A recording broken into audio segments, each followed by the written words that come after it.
What's going on YouTube? West Hobbies RC. So today we are back with the SAB Raw 580 Nitro build.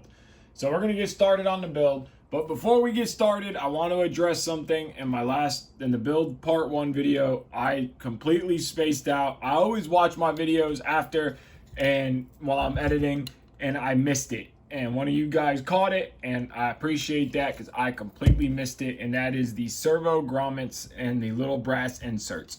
So I'm going to go ahead and pull one of these servos out and show you what I'm talking about. We're going to fix that and then move on with the rest of the build. So I went ahead and pulled one servo out so I can explain to you guys what I was talking about.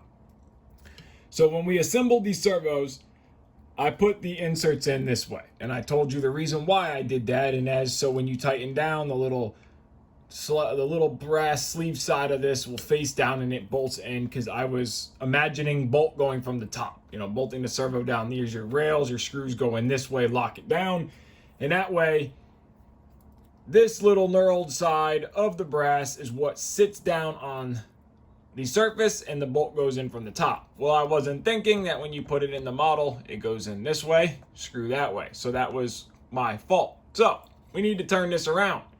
So the proper way to do this now is to put the brass sleeve in from this way. So that way, when you go to bolt this on, the brass sleeve is what's sitting flat surface to flat surface. So that is the proper way to install the grommets. So now I'm going to go back, take the other two servos off, reinstall the sleeves this way now, re-Loctite everything, and we can move on. Okay, now that we've went ahead and got the servos taken care of and the grommets are installed properly now, we can move on. So we are going to be doing the tensioner assembly. You will need box 1, bag 14, page 14. So the first step is going to be installing the tensioner belt idler system. So you're going to grab this little bracket here. And in this little bracket, you're going to pay attention to which way it is installed. So if you notice, there is a lip here is higher, the left side is higher than the right side. So that is the way we are going to install it. So you're going to grab one screw. We need retaining compound. You are going to put some retaining compound on your screw, and you are going to slide it through this pulley here. And then I want to put a little bit more on the threads. And then you're going to grab one of these little brass washers. Go ahead and slide that through, and then we are going to get it started on this side, ridge side.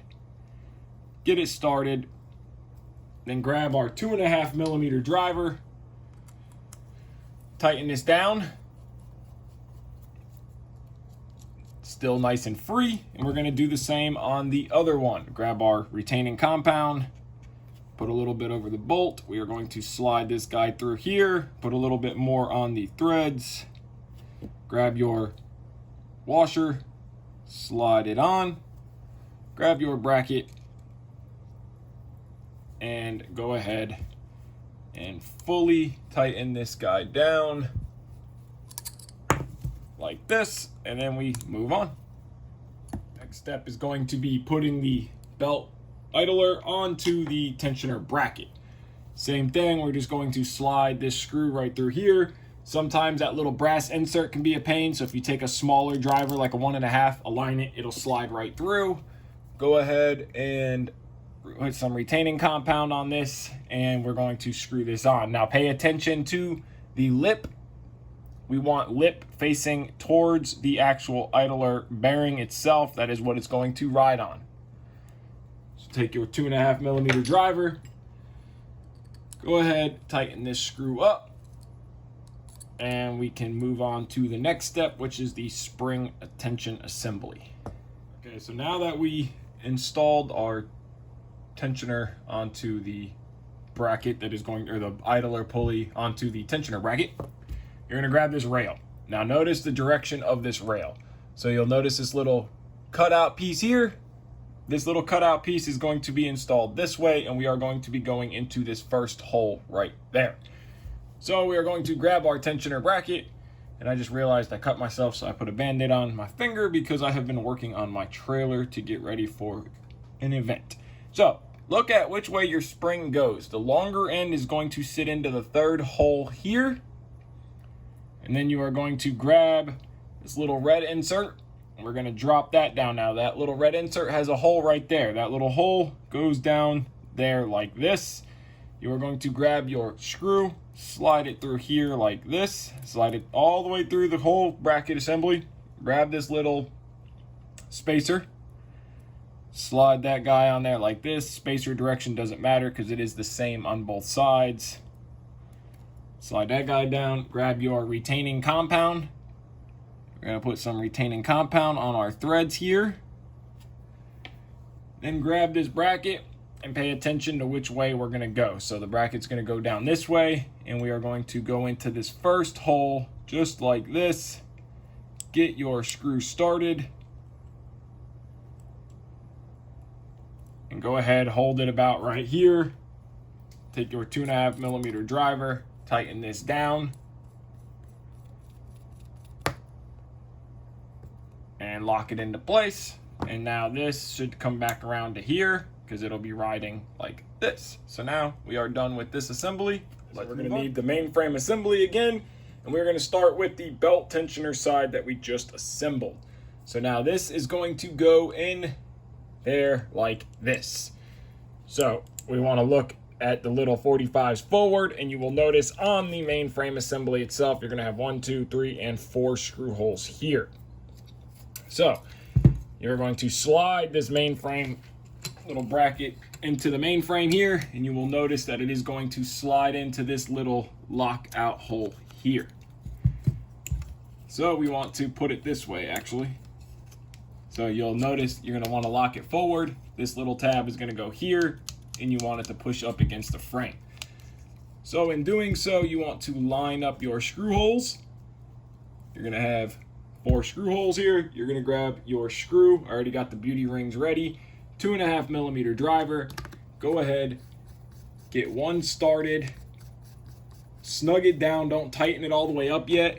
Slide this into place like this. And grab your next screw. I already got Loctite started. Oh, didn't mean to hit into you guys. Go ahead and get that one started. And run this screw all the way down.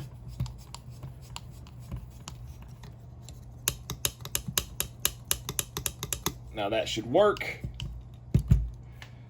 Grab your next one and move along the line to 3. Mainframe assembly over. Grab your next rail. Now remember, the rail with the tensioner goes on the left side of the helicopter. Tensioner should be free and move nice and evenly and smoothly. So now we're going to grab our next rail. We're going to grab another 2.5 millimeter screw. Go ahead, get all your beauty ring done, and then get your Loctite ready. We are going to install this with the 45 to the 45 this way. We're going to line up our screw holes, get it started, and just snug it up. Don't tighten it all the way up yet. Go into the back hole here, get that one started, and then you can go ahead, run your other 2 in. Now that we went ahead and got all of this, the frame rail sides assembled, let's go ahead and install the tensioner. So look at, again, you have a ridged side that's a little higher than your other side. So the side that is higher is going to go to the tensioner side. So this is going to go into the second hole on your rails. It is going to set down just like this. So now what I would do, and what I'm going to try to do here, but usually the wall fall out every time, is go ahead, get your screws in. 1 screw, 2 screw, okay? Get your washers, because you need to put a washer in. So go ahead and try to get your washers installed just like this. So now that we have our washers and screws in, we Loctited our screws. Again, we are going to the second hole.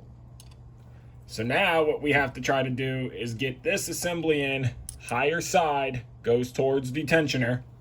And we want to try to do this without dropping the washers. So what I do is I hold it up like this, get one started, hold pressure on the other screw, and get it started.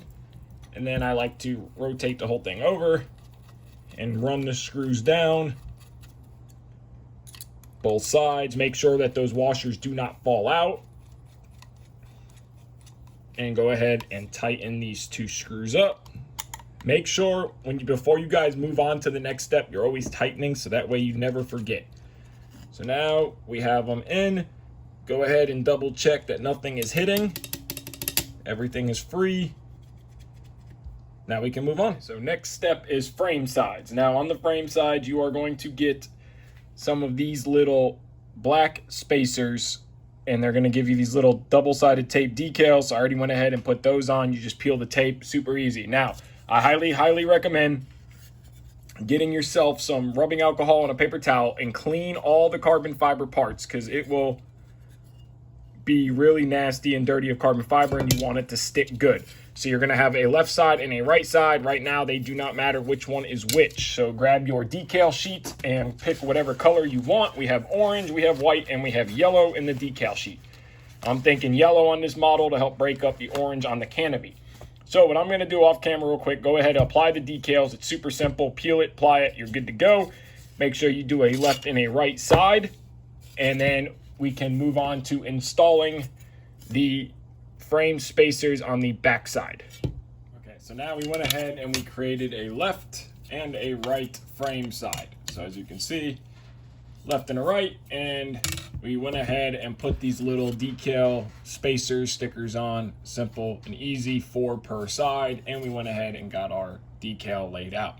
So now our next step is going to be putting the lower frame sides on. So it's very simple, very easy. You're gonna have a left and a right. So this is going to be your left frame side, your lower frame side assembly, and they are going to go into these recessed nuts that we put in earlier. They are lock nuts, so no Loctite needed whatsoever. So just as simple as putting your first bolt hole through this hole here, line it up, get one started, and then move on to get another one started. Again, no Loctite needed. Do not Loctite a lock nut, because the Loctite will eat the plastic elastic stop nut. And then the stop nut is useless, and there's no point in having an elastic stop nut. So you're going to put 3 on each side of the frame assembly. Go ahead and tighten them down now that you have all 3 in place. Tighten your last back one down here. Go ahead and flip the helicopter over. And you are going to do the same on this side. You are going to put your frame assembly, your lower frame assembly up here like this. Go ahead, get a screw started. Again, no Loctite on a lock nut. I'm gonna go right through those elastic stop nuts that you put on the inserts and do the other 2 here and here. Okay, so next step is going to be the skid assembly. So now it will be in box 2, bag 18, for page 18 is going to be everything that you need. So what we're going to get started with first is we're going to go ahead and get the canopy latch, mount, front, underneath latch, whatever you want to call it, onto the skids. Now, if you notice, these 2 plastic supports both look identical. So it doesn't matter which one you use, pick one, and you are going to simply take your canopy, front underneath latch, turn it upside down, so that way you choose a front. Now remember the direction of the skid, we want the angle going forward, So we are going to grab our latch, and we are going to put it on here like this. So the SAB is facing the bottom side. You're going to grab the machine style screws. Go ahead, line up your hole, 2mm driver, get it started. Grab your next one. Do the same for all 4 screws. And then this will be dedicated to the front of the helicopter. So this will be the first skid. Go ahead, get a screw here and a screw here. Okay, so we went ahead and got our canopy underneath latch, whatever you want to call this, bracket, mount. So we went ahead and now we are going to dedicate this skid to being the front and this skid being the back. So our next step now is to grab these little mount brackets. Okay, you'll notice that you have 4 of them. And notice that on the inside you have a lock nut. And then when you flip it over, you do not. So we don't need any Loctite on the screws that go through the frame into here, but we do need Loctite for securing these to these skids. So what we're going to do is we're going to use the outside holes. So you're going to go to the outside holes, and we're going to put the lock nut to the inside. I already Loctited this screw, and you're going to go ahead and tighten this skid mount clamp up, bracket, whatever you want to call this thing. Grab your next screw, do the same, add some Loctite, and then do the exact same thing on the other three, and you are good to go. So you're going to grab another one. You are going to slide through the outside holes on the skids themselves, lock nut to the inside, tighten it down. So that way when you're done, your lock nuts should be facing each other. Go ahead and snug these up. Now I'm going to put the other screws in a second, but you should notice lock nut facing each other. Now do the other screws, do this same exact thing on the front one, outside holes, Loctite, and we'll move on. Okay, so now we have finished our brackets onto the skids. You can see lock nuts to the inside, our front and our back skid. Now it's time to do the pipes. So if you guys watched any of my videos on pipes, you'll know how I do this. I take a little bit of medium CA, does not matter the brand, whatever your choice is. My choice is Bob Smith, yours can be whatever. So what I do is I put a dab of CA on the inside of the pipe. And then I get the skid cap and I just simply push it in and twist it and wipe off any excess. Let that dry for a few seconds. Put a little pressure on it so it can't slide out, because when you put the other end in, it'll try to pop it out. And then do the same on this end here. I take a little bit of CA and I'll kind of run it through the inside like this, and grab your next skid pipe end and push it into place. Make sure that no CA ran out of it, and if it did, take your finger and quickly wipe it up. You don't want to mess. And then now both your ends are done, and then do the same thing on the other pipe. Okay, so now we got the skid caps glued on the pipes. So now what I'm going to do ahead of the manual is I'm just going to go ahead and insert our set screws down into this exact hole right here. So it's a 2mm driver, and you just kind of push down, keep it straight, and get them started. They can be a little bit tight and a little bit tricky. Keep even pressure as you push it down. Once it gets started, you'll know it goes all the way in. So keep screwing this in till it bites. Keep even pressure, push down while you're doing it. Just make sure you don't go into the hole yet. So it'll be about flush.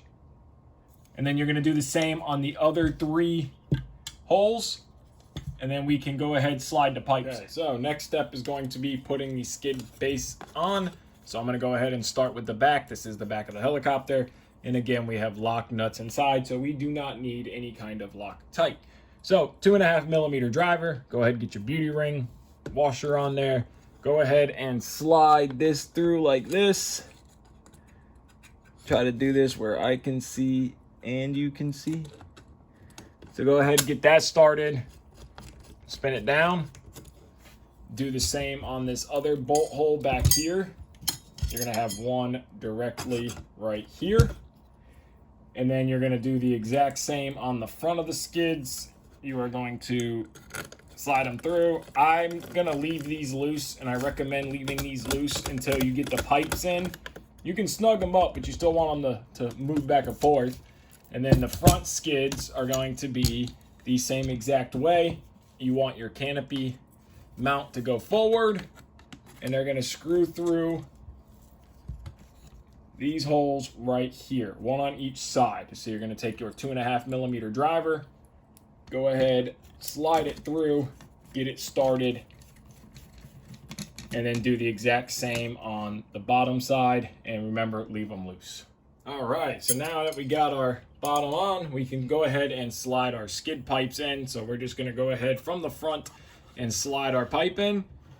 get it to go into the back one. We're going to leave it loose, and we are going to do the same on the other side of the helicopter. We are going to simply slide our pipe in and slide it through. So now on this side of the helicopter, we are going to measure from the back here to the back here of approximately 30 millimeters. That should put your SAB logo almost perfectly in the middle.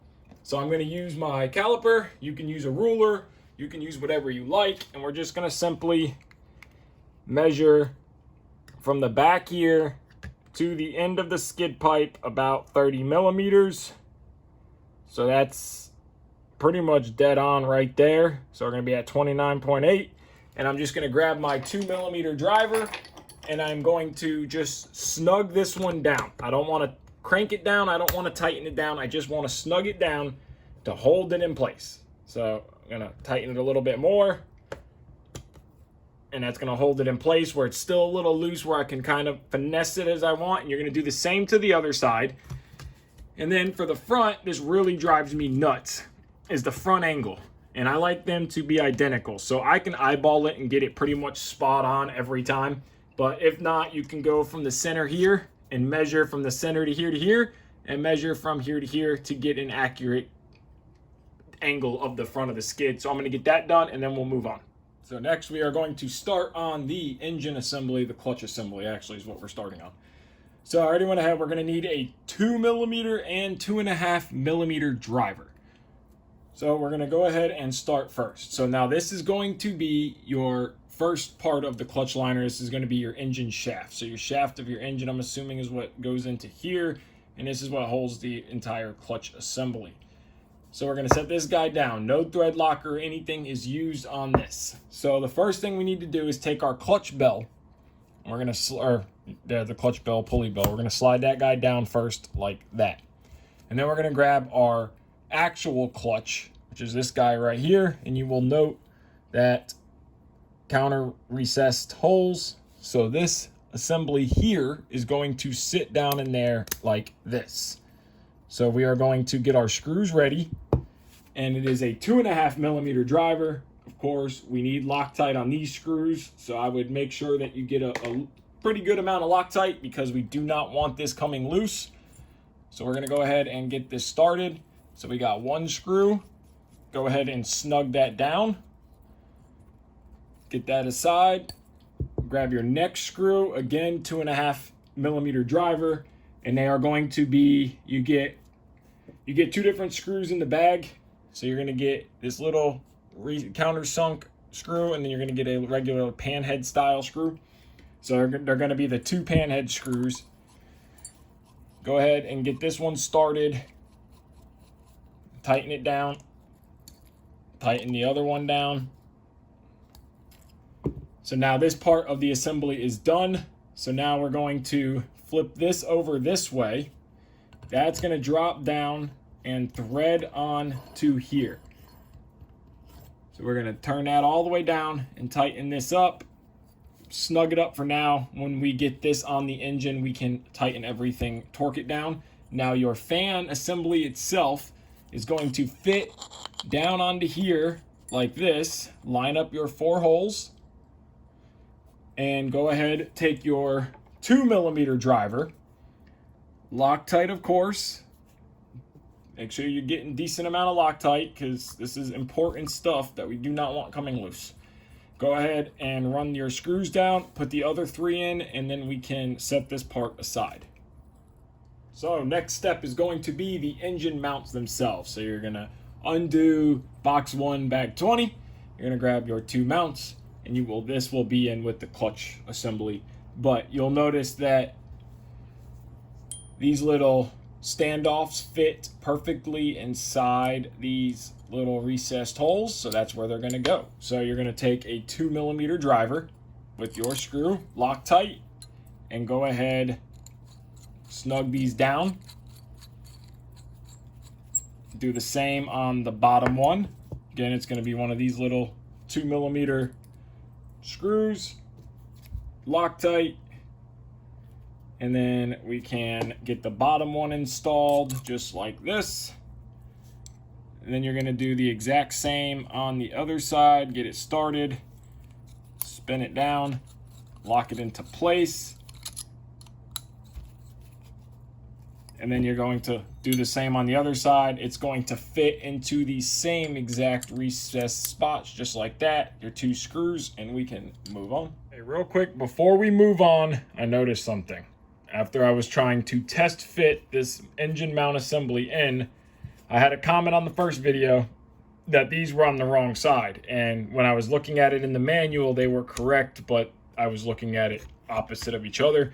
So these engine spacers, this is the way I did it. This is the way they go. They go on the outside of the engine, of the mainframe assembly. So these engine spacers themselves are going to go like this. So that way this engine bracket fits inside of here like this. So my mistake. Whoever commented on it, I can't remember your name. You were right. They did go on the other side. So now we fixed it. Let's move on. Okay, so next step is going to be mounting the clutch assembly that we just assembled to the actual engine itself. So now you're gonna, on your engine, if you're building if you have a brand new engine, or if you're pulling an engine out of whatever, you're gonna have your washer and your nut that come on the engine. So you're gonna set those guys aside for a second. Now, there's a few different ways to do this. I'm going to show you the way that I personally do and the way I've done forever that works great, and you could do it your way. They do sell a crank clamp. So it'll go in the back, you pull your back plate off, it locks the crank into place so you can tighten this down. What I personally do, and how I've always done it, I remove the carburetor, set the carburetor aside. I use a toothbrush. You buy a pack of them for $1 at the dollar store, and you slide the handle of the toothbrush down inside the crank hole. It's plastic, it won't hurt the crank, it won't mess anything up. So what we're gonna do is we're going to grab our washer that comes with the engine. We're gonna slide that guy down first. Then you're gonna grab your crank or your clutch assembly, and you're gonna leave the 2 bolts out. So the 2 bolts that go in, you're gonna leave it out, and we're gonna spin this down because there's internal threads. So then you want to get your toothbrush, lock that down in. So we're going to spin this all the way down till it stops.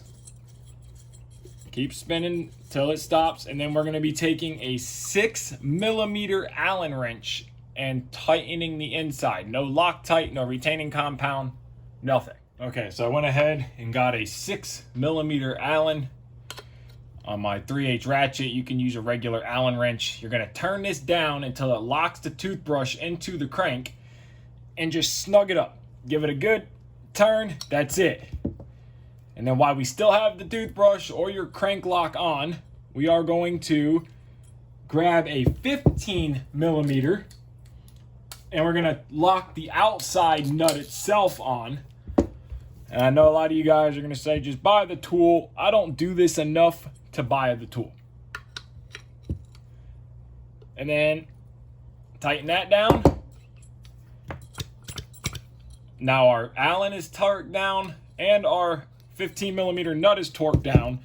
And then you're going to grab your 2 shorter screws, which are going to be a 2.5mm driver. We're going to grab our 2.5mm driver with our shorter Allen. Now in the bag, you're going to get longer and shorter. We are using the short ones right now. So you're going to put a little bit of Loctite on these screws. Nothing else on the clutch assembly gets Loctite, just these 2 retaining screws. And you will notice right here on each side, you're going to have your spot to put your screws in. So you're going to go ahead and torque those down. You're going to have 2 of them on each side. Go till they stop. Rotate the engine over. Put your other one. Now that we got both of them in there, we can evenly turn them down on both sides. So you try to clamp these down as even as possible. I know it can be tricky to do it as even as possible, but you're going to try to just torque these down as even as possible. And then your clutch installation is done. I already went ahead and put the carburetor back on. I like to get it nice and straight.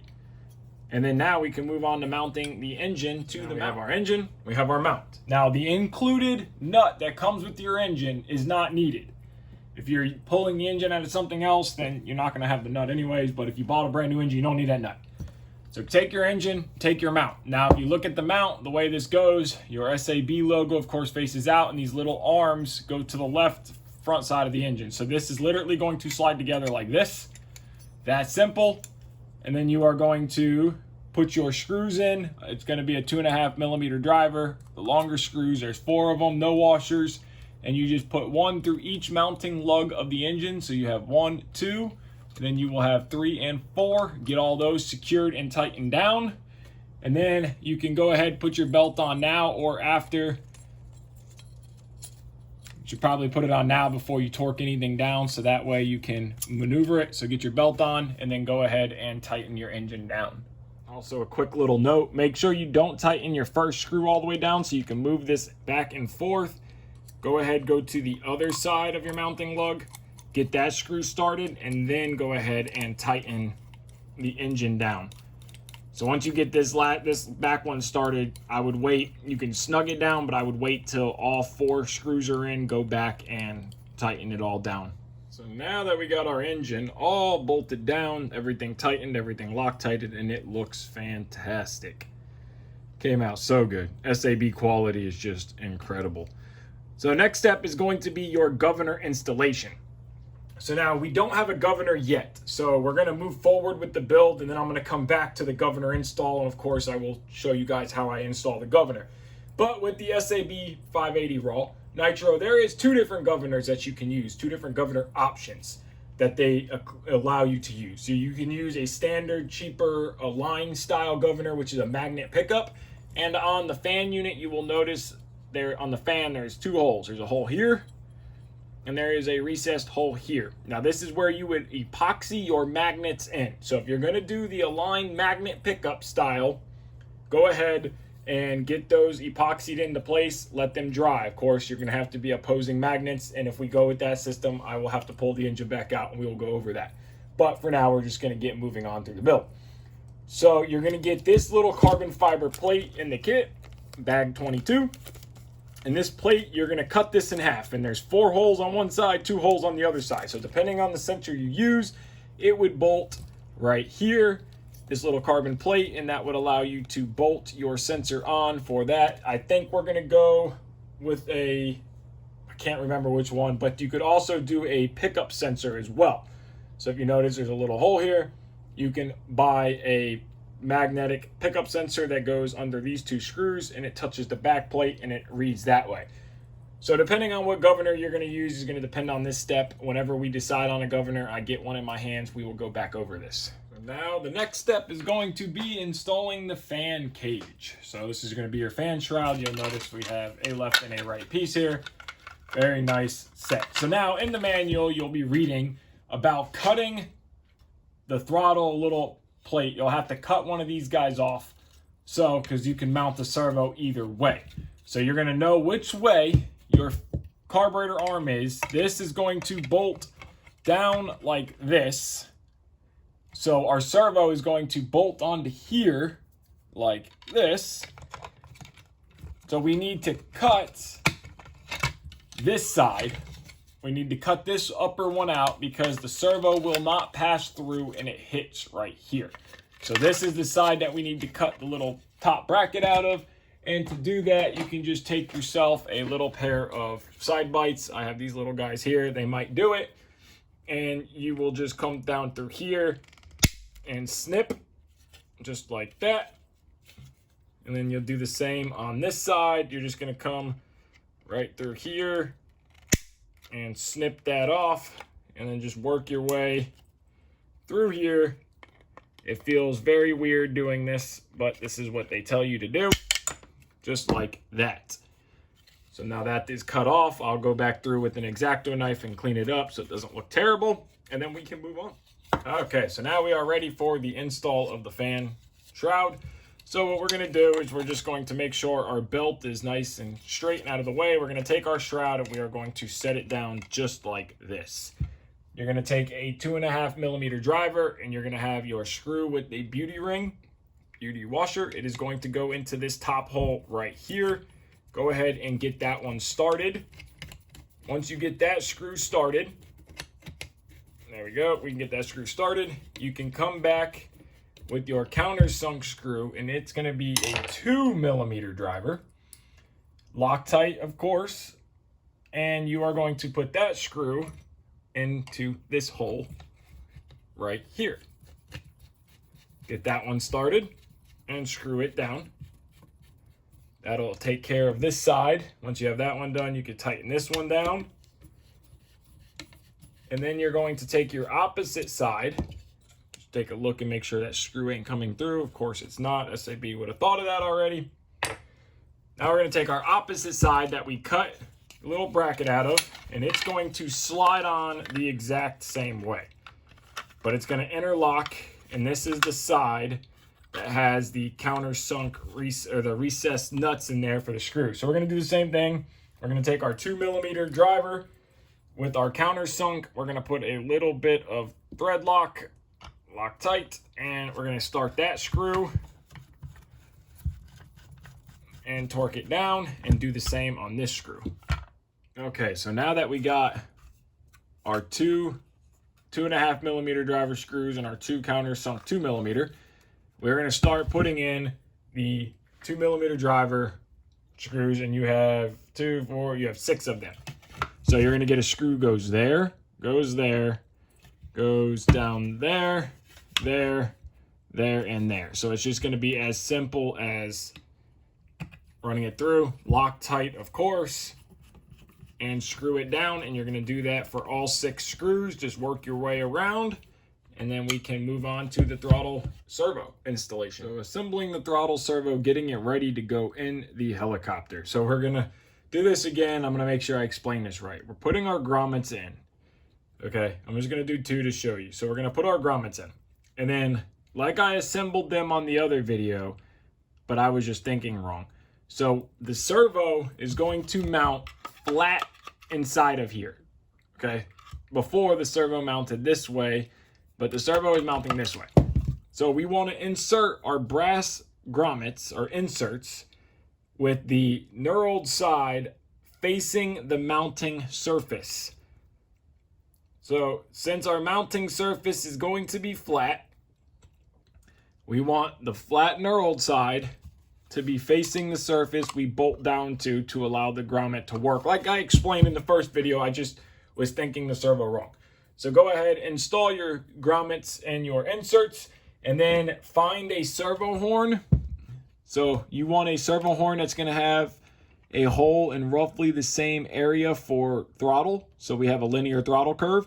So this second, the top and top hole, both are going to be in the same position. So I'm going to use this horn, but find a horn that works. Go ahead, get your horn on, and then you're going to use a 2mm driver and install, you're going to use a 1.5mm driver. And you are going to install your ball on the servo horn. Now, to install the ball on the servo horn, they're just going to thread in. There's no nut to go on the back. There's nothing. It just threads in there. So you're going to push, get it to bite. It'll create its own thread. And then screw that ball all the way in till it comes out the other side. I'm going to look and see if I have a nut. If I do, I'll put one on. If not, I'll just put a drop of CA on the back side. And then you're going to do the same on your throttle horn. You can cut these off if you don't want them, or you can do that to your liking. I will probably find another horn that fits or cut them off, and I'll also cut this horn off and clean it up. So I'm going to do that. Simply just screw the servo horn or the servo in. It's going to go in there like this, and it's going to screw down. So you're going to run your screws through your carbon plate, just like mounting any servo. So I'm going to get that done, and we can move on. Okay, so time to hook up the throttle, servo, and linkage. So I already went ahead and made up the linkage, approximately 92mm from end to end. So linkage is already done. I went ahead and sanded the excess off of both the clevet or the arm for the carburetor and the arm for the servo. So that is all done up and ready to go. So now something I want to talk about. When you look at your carburetor, you're going to notice a notch here, and you're going to notice 3 notches there and a notch there. Okay, so you have 1, and you'll notice a corresponding notch, 2, 3, 4, and the 5th notch. So now, all this notch here is idle. This middle notch is half throttle. This top notch is full throttle. So what you're going to want to do is put your carburetor into that middle notch. So you notice the corresponding notch is lined up. Now that's going to be half throttle. And you're going to want your throttle servo to be straight up and down at 90 degrees. And this is what we're going to do to get a perfect servo geometry on throttle. And this works for airplanes, helicopters. It really does not matter, but this is how you do it. So you're going to take your arm, and it's got a little lock washer, but I'm just going to put a dab of Loctite just to be safe because Nitro does vibrate. And we are going to get the first couple threads started. Make sure you put your little lock ring on there and start your threads. Okay, so we're started. Now we notice we're still in that notch. So now what I'm going to do is take a T-pin, any kind of small pin, and there's a hole in the carburetor base or in the arm, and we're going to slide that T-pin through there. What that T-pin is going to do is give me something to hold on to. So it is a 2.5 millimeter driver. Now what we want is we want this arm to be straight up and down too, 90 degrees. We're going to tighten this down, snug it up until it stops. And then we are going to hold our T-pin, look at our line, kind of do all this at the same time. It moved a little bit. So we want to lock everything together, torque it all down at the same time, tighten it down. So now that we already went ahead and we tightened it down, torqued it down, it is dried, secured, tightened, Loctite, all that. You will notice that our corresponding notch is perfectly lined up with our half throttle, and our arm is straight up and down. Our servo arm straight up and down. So now what you're going to do is you're going to grab your throttle linkage, make sure SAB is facing out. You're going to pop your throttle linkage on and then look at it. Don't pop it all the way up, but you notice that we're a little long, so the carburetor moved out. So you need to shorten. Now we got our linkage done and installed. We have a perfect 90 degrees on throttle servo and on carburetor linkage. I went ahead and added a little 2 millimeter nut to the backside of the throttle arm and carburetor arm. The manual shows a lock nut, but my kit, Damian's kit, did not come with them, so I don't know, but I just added a little 2 millimeter nut. So now that is all secured, Loctited. So now you'll notice we have 90 degrees and 90 degrees, and you'll notice that we are at half throttle and we have a perfect linear throttle throw. So now we have a perfect throttle, and this is how you do it with any nitro, gas, airplane, helicopter, doesn't matter. You want to set your carburetors and throttle up so you have a perfect linear throw. That'll give you the best throttle throughout your collective range, and we can move on now to installing our engine into the helicopter. So now it is time to put the engine assembly into your mainframe here. So now you will notice, you will go ahead and loosen your bolts that hold the actual transmission assembly to the mainframe, 2.5 millimeter driver, break them loose. So that way this whole assembly can slide back and forth. You'll have to go back and re-Loctite them after you set belt tension. And so I'm going to slide it all the way forward. We are going to grab the engine assembly with our belt. We're going to feed our belt through. And we are going to slide our belt on the actual transmission main pulley here. So you get your belt slid into place. Now that our belt is on, we are going to install our first bolt, which is going to be this top bolt here, and it is going to be the short one. It's going to be a short screw with a 3 millimeter driver. So get your 3 millimeter driver out. Go ahead and get this one started. Don't run it all the way down yet. And then the long one with the washer, which is going to be this one, is going to go into this bottom hole. So line it up till your screw gets in there. Start it by hand. And then tighten that screw down with your 3 millimeter driver. So go ahead and snug it up. Do the same on the top. Go ahead and snug that one up. Don't tighten it down yet, just snug it up. Flip the helicopter over here. You're going to do the same on this side. You're going to do the short one. Of course, Loctite these screws. So we're going to run the short one in here. We're going to snug that guy down. We're going to take the long one with the washer, Loctited, of course, and run that guy down here. And then go ahead and tighten these down. We're going to tighten that one down, tighten that one down, rotate the model over. tighten, and tighten. And then once you get those tightened down and you are happy with them, go ahead and slide your transmission back. Now you can use anything to slide into here to give you tension. So you can put a bar through here, whatever you need to do, but you're gonna slide this whole assembly back and you're gonna use these 2 rails, and then you're gonna tighten these 3 on this side and the 4 on the other side till you get a good belt tension. Okay, so now that we got the engine bolted in, tightened everything up, tensioned, everything is still nice and smooth, we're going to go ahead and end part 2 off here. So we're going to go ahead in the series, or the build video. It's super long already, I know, trying to get a lot in. So in part 3, we'll try to get everything else finished up. Might be another one. There's a lot to this model. So again, I want to thank Damian so much. Appreciate it for letting me build this incredible helicopter. I cannot wait. With the Nitro 55 and the Raw combined, this should be such an incredible machine. So I want to thank you guys so much for watching. Again, Damian, thank you for allowing me to build it. I am excited. So I want to thank you guys so much for watching. Give this video a like, subscribe, take care, and have a great day.